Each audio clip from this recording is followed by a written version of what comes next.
Most say that it takes 7 to 20 times for someone to see an ad before making a purchase. That's because those people suck at marketing. There are 5 common lies about marketing that kill sales growth. And once you master the 5 associated truths, you'll convince prospective customers the first time they see your message. And so I ended up starting a business in 2009 selling high-end health supplements online, other people's brands. I scaled that business from nothing to $2 million in sales in 2 years, which felt awesome until I checked my American Express bill. There was $100,000 on there that I didn't know how I was going to pay for because I was driving all of this traffic, but I wasn't producing any profit. And so I had to figure something out. So the turning point for me was I attended an event called Traffic and Conversion Summit by Ryan Deiss and Perry Belcher in Austin. It was just packed in there. And that was my early exposure back in 2010, I believe, to the other side of marketing, conversion optimization, and using the psychology of marketing to produce sales immediately, not hoping that if you just put your product in front of people enough, eventually they'll hopefully buy. It's engineering an entire sales funnel and using words to convince strangers to give you money. If I had to present my message to every prospect 7 to 20 times, none of my businesses would have scaled, and I'd also be broke. Instead, I built businesses with over $450 million in sales and tens of millions of dollars in profit. And it was only possible because of this side of marketing and avoiding these 5 lies you're about to learn. Lie number 1, target a specific niche. So years ago, I was talking with an older couple who sold a great product. People were happy buying it, and they absolutely dominated that market. They were number 1 on Amazon with multiple listings, number 1 on Google with multiple listings. The entire online world for this product, they completely dominated. Highest quality product, best reviews, most sales. The only problem was nobody wanted to buy the product. They sold pop guns, those little wooden guns with a little thing that shoots out the end. And it was a little toy thing that nobody wanted to really buy anymore. The entire market for that product online was about 30 grand a month. And so it didn't matter what they did at that point with that product, it was never going to grow. They can't convince more people to buy those things. That's a very hard job to do. Much easier just to go after a different product. I recommend going after the biggest market possible. Don't look at some tiny little niche that these big companies were so nice to leave for you to pick off. Go after a big market. Warren Buffett figured this out with investing. Way back in the day, he did what he called the cigar butt approach to investing, meaning that, you're walking along, you see some soggy little cigar, you pick it up, you take one puff out of there. That was the equivalent kind of investing. He would find some little tiny company, terrible business, nothing going well with it, but it was so cheap that he can make a little bit of money, then move on and find the next one, make a little bit of money, move on, find the next one. The problem is you have to keep finding these things all the time. And so he eventually discovered, kind of with the help of Charlie Munger, that it's much better to go after companies that have a big potential to scale. That's how he ended up making a huge investment in Coca-Cola that he still owns today. And we've applied some of these lessons in my business, Life Boost Coffee, that we've scaled from nothing to over $50 million per year in sales. So in that business, we literally sell coffee, which is the most commoditized, one of the biggest markets in the world. It's the 3rd highest drank beverage. There's water, tea, then coffee. What we've done, though, is we came up with a new angle within that market, low-acid, stomach-friendly coffee.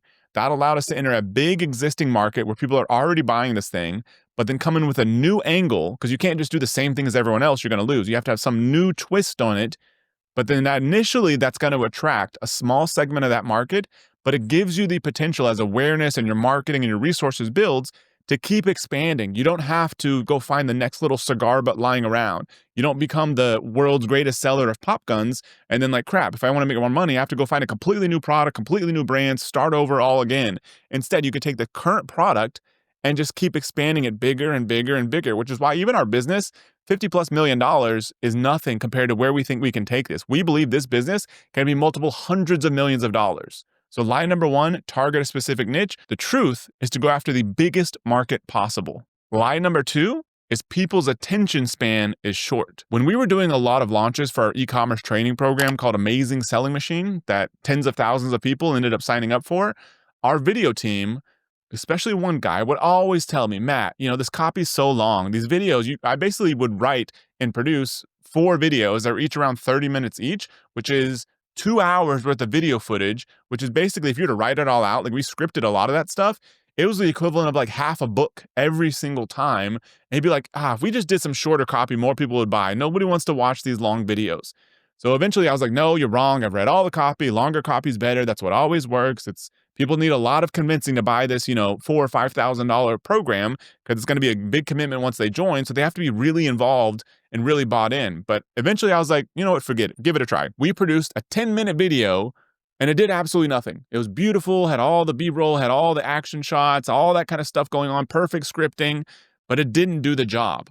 Longer copy almost always works better. So the lie is that people's attention span is short, which is just not true.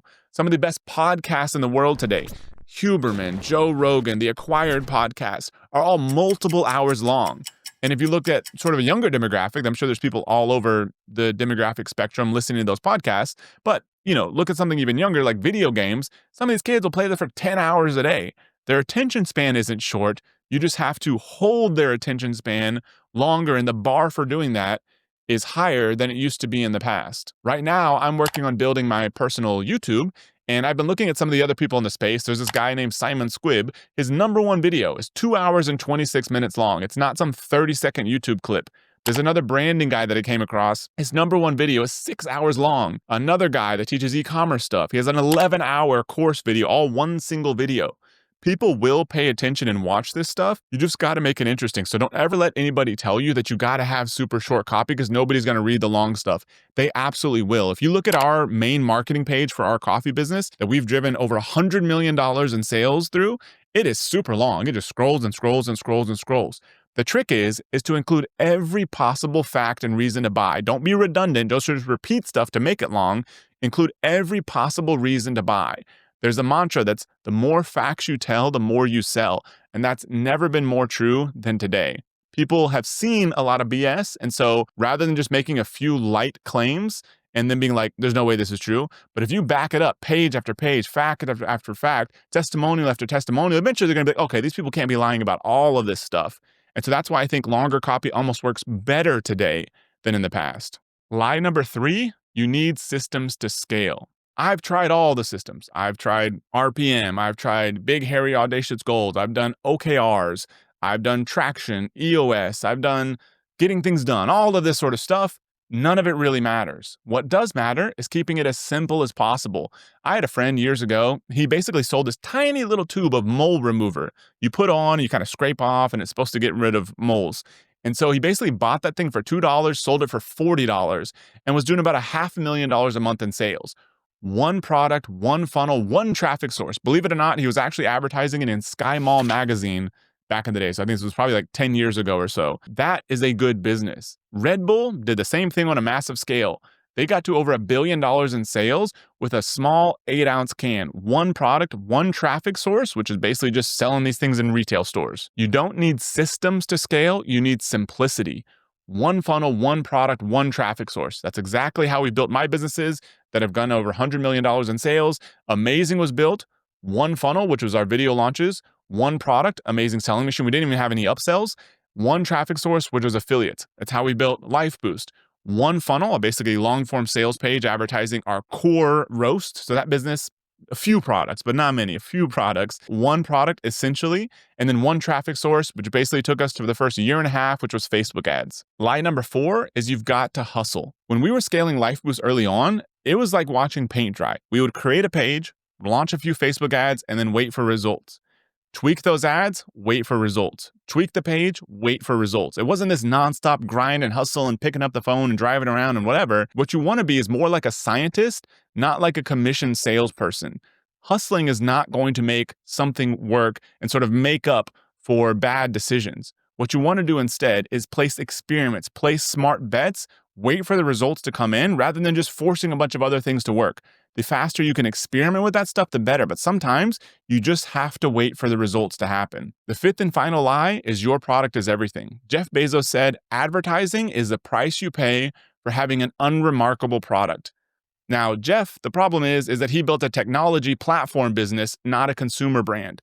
If products such as Coca-Cola, Monster, Red Bull, Procter & Gamble, all the products they sell, Unilever, all the products they sell, and even Apple, if they didn't run advertising, they would be a fraction of what they are today, and probably we would have never heard from them. Advertising is the practice of associating the tangible, your product, with the intangible, the stuff people want. Your product, you want to associate it with what people desire most. If somebody wants to buy a Nike shirt and they're associating that with being an elite athlete like LeBron James, then that's going to make them more likely to buy the Nike shirt and to spend more money on it relative to another shirt that has a different little logo on there. Product is not everything, profitable reach is. Your goal is to get advertising to pay for itself.